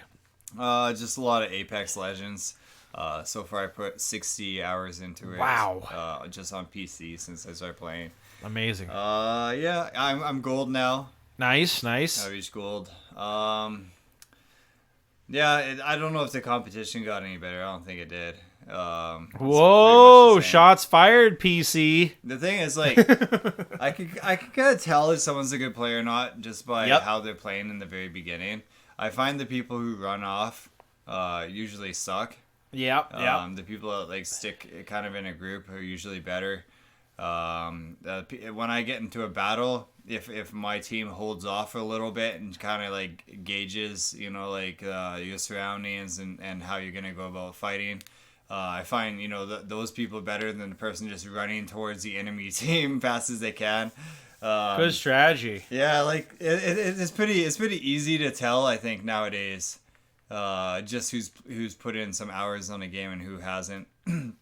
Like the new map, you can't play it like the old map. There's so many open areas that are so large that you kind of either need a long range gun like a Hemlock or a G7 Scout, or you need a sniper rifle. I find that I'll often either go the sniper rifle or the shotgun. Wow. And then I'll always use like a G7 Scout or a Hemlock, just because. Like with the sniper rifles, I can go with like a triple take, and I can use it like a shotgun, so it's kind of like close range, far range. But as far as like the best gun for that map, like the mid range guns do the best. Like I can hold off, I can duck behind things, I can shoot, crack people's shields. If I get shot, I can heal up really quick, go again, start shooting again. And I'm not like I can stay by my team, so if I get knocked, my team can revive me or vice versa, instead of just like running off, like getting a small little scrimmage, and then, you know, like there's not much you can do if your teammates get dropped and stuff like that. But yeah, you just gotta play completely different. But there's certain points like in endgame where you might be able to like trap yourself inside of a building. You know, best case scenario, you got Watson and like Caustic just trapping the place up. Best place. Nice. The best thing to do with that is usually like a shotgun. I forget what one I've been using the most. Massive, that's it. I've been using the Massive the most. It's a lot stronger than the other shotguns, but it takes a little bit longer to reload, I guess. But if you have a purple clip, you can do it pretty quickly. But I've been knocking people like crazy with that. Yeah, not really any new stories to tell or anything like that. Just like a lot of bad teammates. Yeah, just like not caring about playing like a team at all. A lot of people when they're playing like ranked on PC, they just care about like leveling up. They don't care about like winning or playing as a team. So like if you get knocked or your teammate gets knocked, this has happened so many times. I'll be right beside my other teammate. I'll rush to where you got knocked to help him, and the other teammate will just fucking go. Oh my god! Yeah, then I'll get knocked. I'm like, what the fuck? Where did he go? And he'll be just like running off and hiding somewhere, and they would just like let you count down like your little thing and just like disappear and won't try to get you in at all. And he'll just be like hiding in the bushes the rest of the game. It's like, yeah, you get points like that, but damn, like that's. I don't know, man. That's not fun for me. That's you're playing a team game. Yeah. Apex is a team game. It's like it's just not fun for me to hide from all the teams and just not do anything. That's not playing. Well, especially he just basically waiting the inevitable now too. Yeah. There's no way he's going to be able to take a whole team on by himself. Yeah. And you're just going to hide in that bush the whole game with your shitty pistol. Yeah. And then come the end of the game, 3 dudes are going to roll up on you and just gank the shit out of you. Yeah. Good work. You wasted 2 minutes of your life. Yeah. Well done. Yeah, it's probably like more like a 20-minute game if you actually make it to the end. Yeah. So you wasted like 20 minutes sitting in a bush, not playing, just not having any fun. Bravo. And then you die. It's like, yeah, I got points. I got points, guys. I may not won, but I got points. Oh, that man. sucks. Yeah, but you know, it's still fun. Super enjoying it. Yeah, like I said, the good times outweigh the bad with that game, right? Totally didn't realize, you know, how long it takes to grind out like the points so you could buy the legends, like all the different legends. Because I was just so used to like having like every single season, I'm just used to having so many points at the end of the season that I can just buy a new one, right? Right. But that was 7 seasons ago, so like that's a lot to catch up in a short amount of time. Oh yeah. I figure I could probably like do 3 legends a season, so it might take me like 3 seasons just to unlock like, all the extra ones. Yeah. How many left to unlock? I got 6. Oh yeah, there you go. I unlocked 3 so far. I might be able to do 4, but who knows? It's tough, man. Oh, I bet. It's grinding. Yeah. But like you said, at least you have a goal. Right? Yeah. I still have Red Dead Online on my PC that I haven't played at all, but on Steam it's like $7 I think for Red Dead 2 online. It doesn't actually include the story mode. It's just the online. Oh, okay. Yeah, so. Interesting. But I only like the online stuff. Well, that's not true. With the Rockstar games, I actually do like playing the stories. Yeah. But that's one of the very few. I'd be interested how Cyberpunk plays on Stadia. I guess Stadia had like a big promotion as well that if you bought Cyberpunk, you got the Google Chrome and a controller. And all you had to do was just sign up. You obviously have to sign up too and buy the game. So if you signed up, bought the game, I think it's only $10 a month. And a guy I worked with was showing me all the new games. You get that, what is that orc game? That killing orc game you like?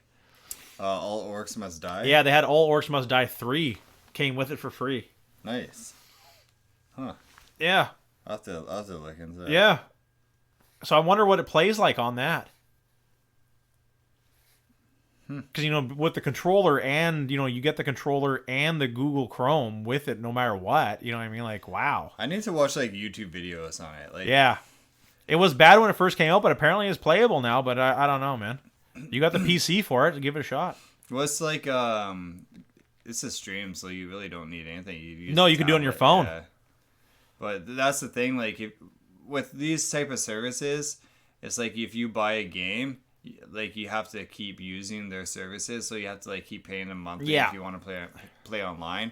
Where, like, you know, like Steam, I just buy the game, I can play it. Exactly. Yep. No, that's a great point. Absolutely. That's it. So Game over. That's the only issue for me. But like if you have a shitty PC, it'd totally be better, I guess. Of course. Yeah. Absolutely. Yeah. Absolutely. Because you're just streaming it. Yeah. Well then, let's talk some MMA. Let's get to it. Breaking it down, Bellator 254, Macfarlane versus Velasquez. Didn't watch it because your stupid fucking program is not on in Canada, and plus you have cards on Thursday. I didn't watch it because I didn't even know. I'm really pissed off with you, Bellator. I'm fucking serious. This usually is follow ridiculous. this shit. Caught the highlights on Facebook. What was the big one? Was Grant Neal beating Maurice Jackson by rear naked choke. That was a Young Stars fight. Lyndon Vassal TKOing Ronnie Marks. Lyndon Vassal making some headway in the heavyweight division here. Magomedov beats Matthias Mateos by decision. And we see the Hawaiian Queen get dethroned, losing her belt to Juliana Velasquez. Staying undefeated now at 11-0, and Lima Lee Macfarlane getting her first loss and losing the belt. She just said she was just saying the stress of being a champ was kind of getting to her, and she was kind of just tired. You know, she was tired of the constant training, having to always look over her shoulder. So, you know what I mean. She was champ for a long time. Brought they had that big card in Hawaii with her headlining. You know what I mean. Did a lot of big things, and here she gets dethroned. Let's talk some bare knuckle fighting championship 15. Not bad. I saw the highlights as well on this one here. I caught it like a little bit late, unfortunately. I caught it a little bit late. Just basically saw like the highlights in the main event with Sam Shoemaker just beating the shit out of Bobo O'Bannon. Beats him by TKO in the first round. Tyler Goodjohn defeats his felony Charles Bennett, and it was a really good matchup on that one as well. Just Charles Bennett, I think he just fought too much. The amount of miles this guy has put on his life are huge. Dakota Cochran getting another win over Tyler Vogel by first round stoppage. Chris Burns getting a quick one in the second round over Chris Sarro. Yeah, good card. What was it? Was just good card. Lots of fights. That's what I was saying. That's what the weird thing about this one was. There was tons of fights on this one. Here it is. Let's talk UFC 256. Figueiredo versus Moreno. Great card. What a card. I watched it from top to bottom. Did great on my picks too. I was 7-1 before the draw. It was like 7-2 is what my picks were. Did amazing on that. Chase Hooper getting a real nice quick submission over Peter Barrett. Was really getting the shit kicked out of him there, and gets the, it was later in the round obviously, but once he got in there, that was it. Tisha Torres turning back time, getting a really nice really good showing, and gets that beat down of Sam Hughes. Sam Hughes couldn't see out of her eye, and good on her corner. Her corner asked her, "Can you see out of your eye?" And she said, "No, I cannot see." What was it? He asked her, and she said, "I think it was an eye poke, but I cannot see out of my eye." He said, "Stop the fight." So good on his corner to say, "Hey, you're gonna go there and get lit up. I'm not gonna let you go out there and fight." Good on him. A lot of people think it's an eye poke when a knuckle hits their eye too. Of course, yeah, exactly. How does she know what hit her eye, right? But her eye was so fucked up that she couldn't see out of it. Big win for Canadian Gavin Tucker over Billy Quarantillo. Billy Quarantillo was on one hell of a streak, I believe, too. Yeah, he was on a crazy-ass streak. That was his fourth win in a row. And here he gets sidetracked by Gavin Tucker. Huge win for Gavin Tucker as well. To really climb the ranks with that one. Good win for him. And then we see the rise of Rafael Fiziev. Whoo! Did you watch that one, Kelly? I did not. Oh my God! What a clinic this guy! This guy strikes like Conor McGregor.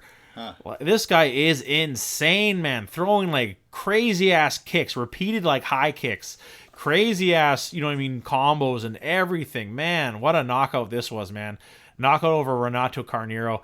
Whew, man, this was a crazy ass KO. Kind of just was so quick, punching him in the face like 3 times, and Renato gets dropped and kind of gets a flash knockout, and was like, no, I was fine. But no, he was knocked the fuck out. Like, he did like the crazy like falling down with his arms splayed. Man, that was a crazy ass knockout.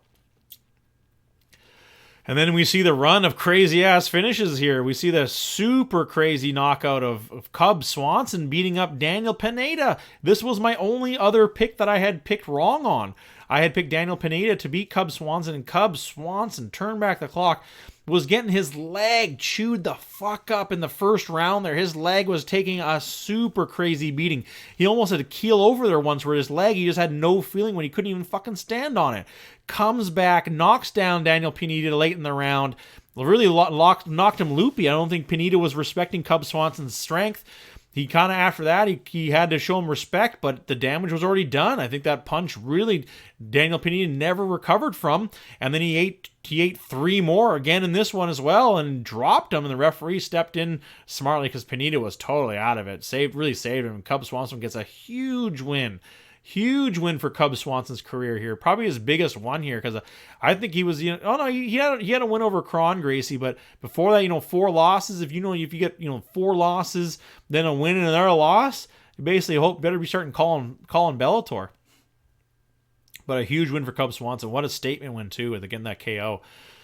We see the obvious one, Cyril Gain TKOing Junior Dos Santos. What did you think, Kelly? What did you think? Was it illegal? What do you think? I think it was totally illegal. Yeah, when I watched it, it was so clear that it was an elbow to the back of the head.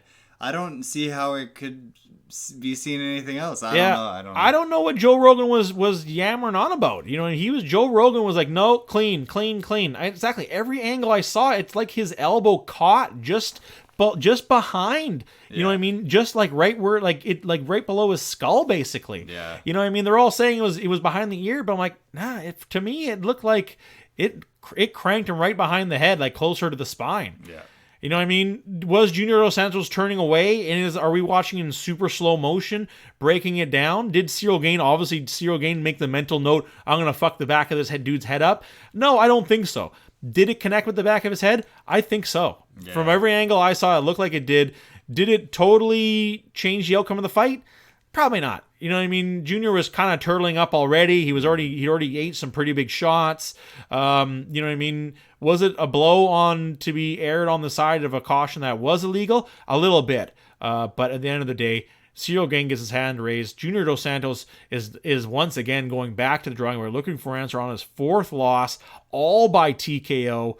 You know, losing to Ngannou, losing to Curtis Blades. You know, losing to you know what I mean, Rosenstruck, you know, and then Cyril Gain. These are all headhunters. He lost to all dudes who are absolute headhunters and who are just gigantic in overall stature and in weight. And hey, if you got knocked out by those dudes, it's not that big of a deal. But has the division, you know, gone past Junior Dos Santos, and is it finally time for him to leave? I think it's gonna go the Matt Hamill route, and win that fight. I won. I won. Yeah, my ass kicked, but I won. I won, exactly. I won because that dude kicked my ass so bad, and then hit me illegally. Does he go to Bellator, or does Bellator even want him? Oh shit! Good call. Who else is out there right now? Yeah, PFL, ONE FC. Yeah, you know what I mean? I don't know if anybody wants to go to ONE FC right now. Not right now.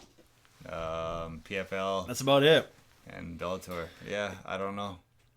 Not a good time to be a mixed martial artist. Really isn't. We know with Bellator, you know, for once closing the door, I think a lot of people are like, oh shit. Yeah. Just having UFC in my name isn't going to get me an instant Bellator job. That was a free ticket. It really was. Moving ahead to one of the craziest fights on the card here, man. Kevin Holland knocking out Jacare Souza from his fucking knees. Woo-wee!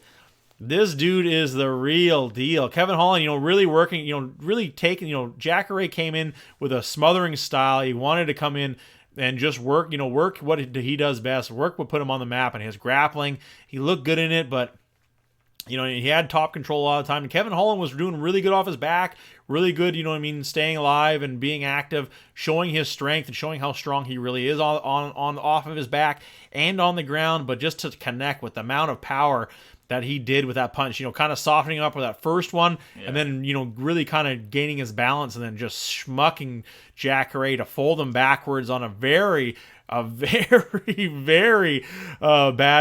position to be in. I don't know. I think I could have done that. Where's my Mountain Dew and cheesies?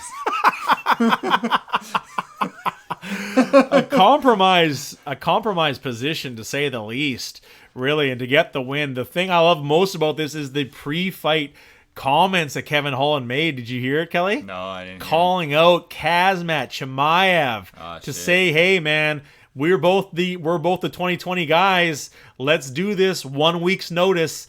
Next card, me versus you at 185.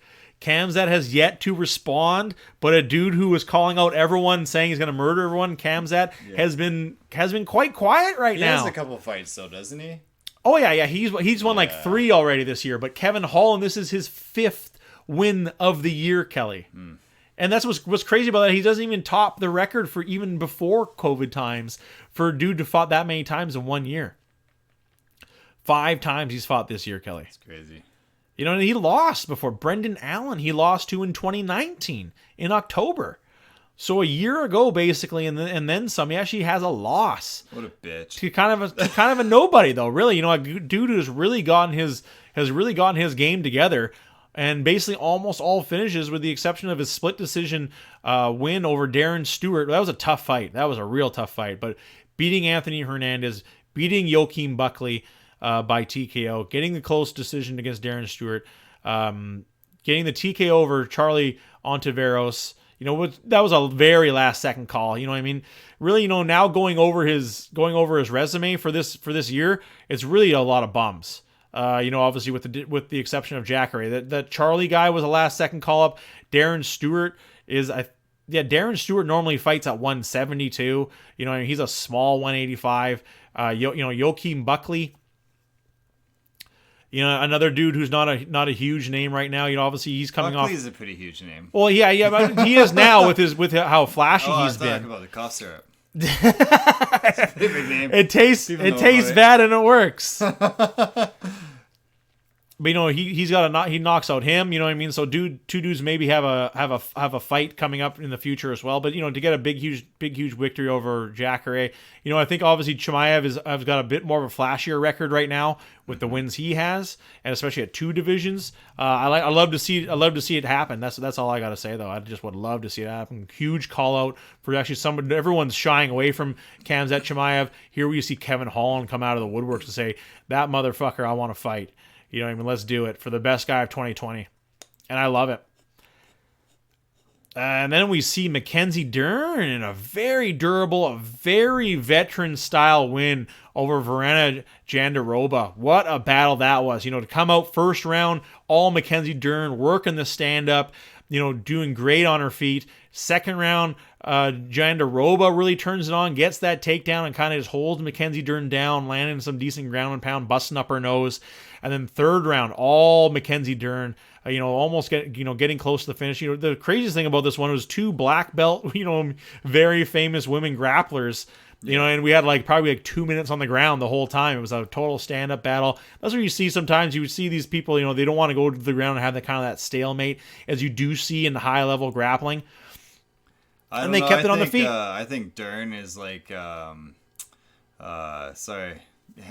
Hoist Gracie back in the day, where people just don't want to fuck with. Yep, big time. Yep. Even though the other even though the other woman was a Brazilian Jiu-Jitsu black belt. Yep. Not all black belts are the same, and not all champions are the same. So I don't know. I think Dern would have submitted her. Yeah. To go to round. I think that's why she didn't want to go down with Dern. Because Dern did try to take her down a few times. Yeah, big time. And she just fought it.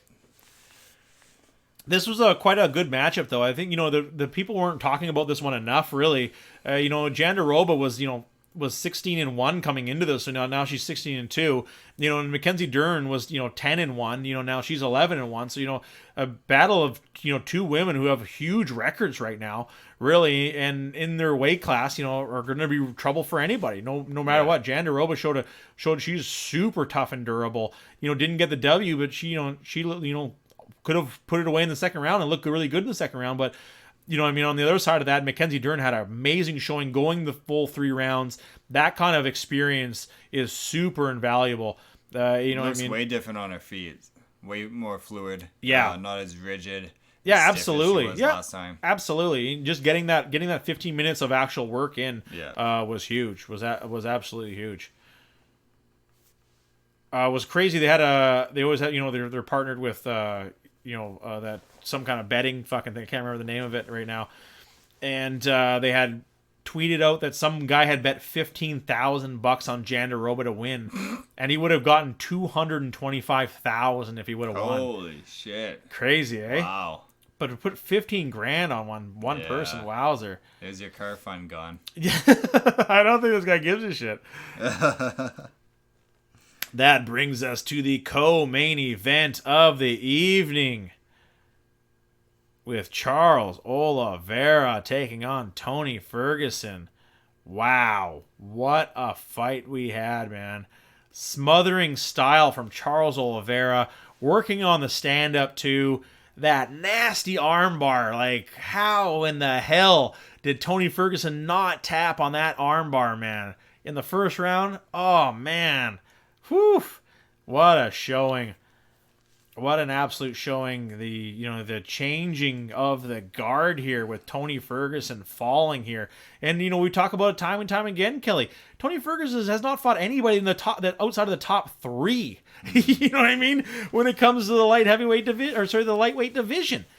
You know what I mean? Anthony Pettis, Kevin Lee, Rafael Dos Anjos, Donald Cerrone, and then Justin Gaethje, and now Charles Oliveira. You know what I mean? He has 2 losses to the guy who fought for the belt, and arguably one of the highest up and coming stars right now in Charles Oliveira, with a huge win for him. You know what I mean? Gigantic win. Absolute gigantic win. What a smothering style. I think obviously that armbar had a lot to do with Tony Ferguson not being able to fight back. But, we see Tony Ferguson, really not having some great showings. So after thinking he had a fucking microchip in his leg and that the CIA had fucking microphones in his fireplace. You know what I mean? Yeah, totally. What do you think Dana does with Tony now? 2 losses and he's aging just like Yoel Romero, except Yoel's 3 losses, I think, right? Yeah, 3. Yep. Yeah, he's 36. You know what I mean? He's got a lot of fights. Yeah. He basically started. He started in the UFC in 2011. Yeah. So he's almost been in the organization for almost 10 years. You know what I mean? And 2 losses in a row. I think you got to keep him around. I think you got to keep him around to be that dude, to be the gatekeeper for the top 5. See, I was thinking going into this fight, I was after the Yoel Romero thing, I was worried about him because I'm like, if he loses badly like he did before, does Dana look at him as okay, he's got old now? Yeah. Maybe he can't compete with these young guys anymore. Or does he say, hey, he just fought 2 of the very best and he lost so well? But he got his ass kicked. Yeah. Man. That's the thing. I'm wondering if it's something maybe you talked about earlier, last episode, Kelly, with overworking out. Yeah. You know what I mean? Overtraining. You've seen his training, the build-up training videos? Yeah. He was doing some crazy-ass shit. You know what I mean? Yeah. And he looked shredded for this fight. Yeah. You know what I mean? He looked absolutely shredded. Did he overtrain? Just going in there with too much lactic acid in his muscles. It's too tired, too fatigued.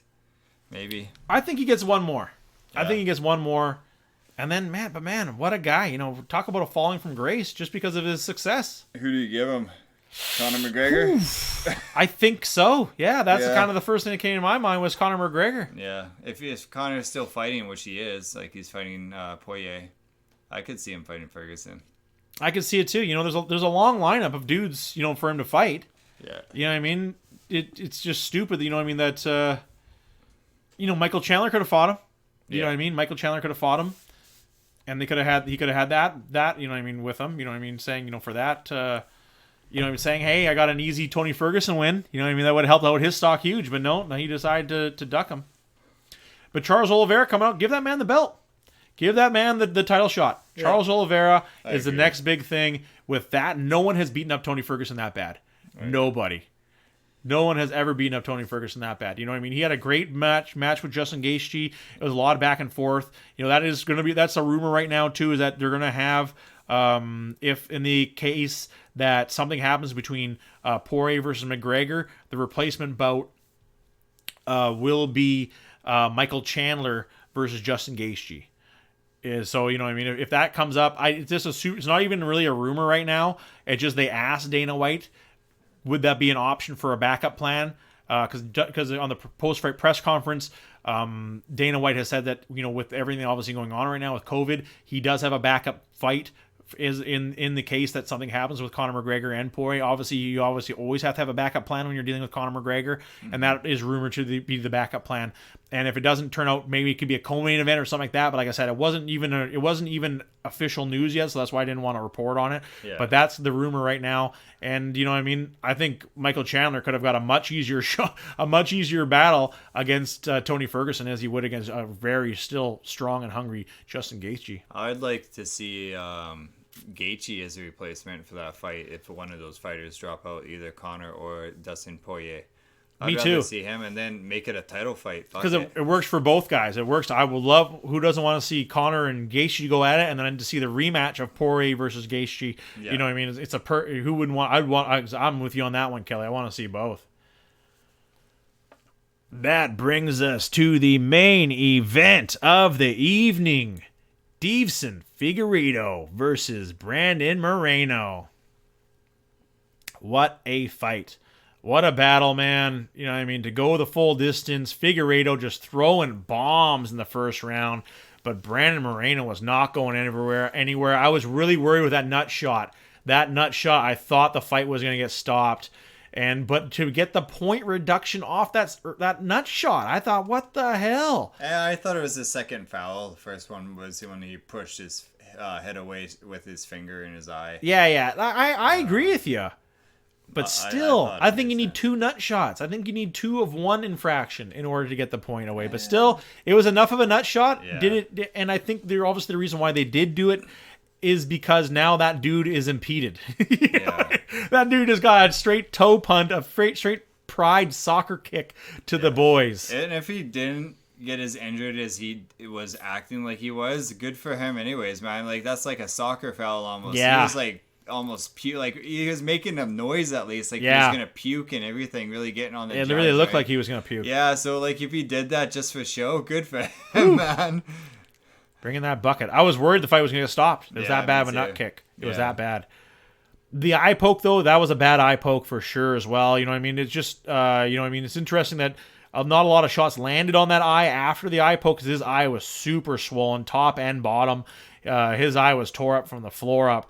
And all it was going to take was a little bit more damage. It almost looks like it kind of opened up and bled a little bit to release the stress, the pressure inside there as well. I kind of saw it. I called it before the end, just with how strong it was. Obviously the first round was easily Figueiredo. Second round, Moreno. And then, second round was the 10-8. Or I think I can't remember if it was the second or the third round, but the one round was a 10-8, obviously, because Moreno looked better in it. After that nut shot, he came out swinging and got the point deduction, so he gets that 10-8, but then obviously the fifth round and arguably the fourth was going to be towards Figueiredo. The fifth round for sure was Figueiredo, and obviously it looked like Brandon Moreno's both of his arms were broken. I wouldn't be surprised if it comes out that his one arm was definitely broken, and if his other arm wasn't broken, I'd be super surprised. He absorbed so much damage from Figueiredo, and it's one of those things where Moreno lost to one of the dudes that Figueiredo beat, but Brandon Moreno beat the dude that lost, beat the last dude that beat up Figueiredo in Jussier Formiga. So, if you're going to go with the 6 degrees of separation, they both had pluses and negatives with their history, with their resume of who they have fought before this. And I think it showed was Brandon Moreno's his toughness. He never once backed down. He never once gave up. Even in the last round, 25 minutes in of getting the shit kicked out of you, he still didn't go away without a broken arm and shit. He came back. Will there be a rematch, though, Kelly? I hope so. I think so, too. Dana White almost confirmed it. I agree. It's the only fight that really makes sense at 125 right now. Both these dudes have just steamrolled the whole fucking division and destroyed everyone in their path. It's the only really rematch that makes sense. That was actually a good fight. It actually really was a good fight. It really was action-packed. Even Figueiredo came out later on, didn't even bitch about it before. He was in the hospital until 2 a.m. that morning with a stomach infection. Right after the fight, goes right back to the hospital to go back to be treated for the stomach infection. That is crazy. So Figueiredo fought that whole fight just coming out of the hospital. How tough is that? You know what I mean? Crazy. You can kind of see a little bit. The first round he was strong. Second round he was still pretty strong, but you could kind of see him wear a little bit. It didn't have as much of that killer instinct as he's normally had in the past. But tough ass dude, super tough. He gets the draw and gets the obviously get to be remain the champ. Cool. And what a card, man! What a card. I gave it an A. Solid A. Great card. The decisions were good, and the knockouts were monumental. That's what you want to see. You want to see those monumental knockouts, the ones you're going to be talking about forever. What a show we had today. Holy shit, we ran along today. Lots to talk about. It's always these days, Kelly, where there's no news to talk about, and then I always manage to just find stuff to talk about. Well, then, just want to give a special shout out to everyone out there listening, tuning in to us on Spotify, or YouTube, or even Podbean. Check us out on Twitter at And New Podcast, the Stephen and Kelly and New Podcast, coming to you live and inside during the depths of hell. Yeah, special shout out to all the Spotify people, man. Love you, everyone out there on Spotify and checking us out. It's fucking the numbers are skyrocketing. Love it. Well then, without further ado, I guess we'll call it, man. For producer extraordinaire Kelly, my name is Steven, and you've been listening to the Ad New Pod.